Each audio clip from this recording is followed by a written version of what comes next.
খবর নেই, পারমিট পাচ্ছে না ভারতে আসার। আমরা এখানে বসে আমাদের নিকট আত্মীয় স্বজনদের কথা একবার চিন্তা করুন। স্বামী বিবেকানন্দ বল তখনই তুমি হিন্দু। গুরু গোবিন্দ সিংহের কথা বলছেন, তিনি বলছেন তখনই তুমি হিন্দু যখন তোমার নিকট আত্মীয় কেউ যদি বিপদগ্রস্ত হয়, তোমার সমস্ত শরীরে রোমাঞ্চিত হবে, তুমি চিন্তা করবে। গুরু গোবিন্দ সিংহের দুটো ছেলের কথা চিন্তা করুন। আর এই গুরু গোবিন্দ সিংকে তাড়িয়ে দিয়েছে তার সমাজ। একবার অভিশাপ দেননি, ঘাসের রুটি খেয়েছিলেন।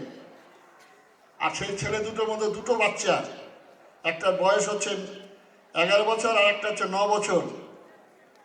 প্রাচীরে গাচ্ছে, ধর্ম ত্যাগ করার জন্য আহ্বান জানাচ্ছে, ধর্ম ত্যাগ করো। না, আমরা গুরু গোবিন্দ সিং শির দুঙ্গা তো সার নাহি দুঙ্গা। লড়াই চলছে, কাঁদছে প্রাচীর। ছোট ছেলেটার ঢেকে গেল চোখ নাক। তখন বড় ছেলেটা কাঁদছে, দাদা তুই কাঁদছিস? তুই না সিংহের ছেলে সন্তান?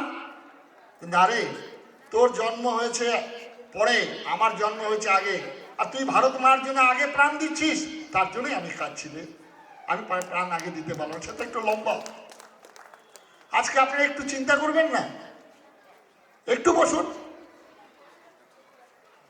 একটু বসুন, একটু ঘুরে আসে বসুন। এই তো কয়জন লোক আমাদের পশ্চিমবঙ্গ থেকে এসছেন, মাননীয় দেবজিৎ সরকার, সেখানে এখন তিনি স্পোকম্যান হয়েছেন, একজন হাইকোর্টের লয়ার, প্রতিনিয়ত লড়াই করছেন।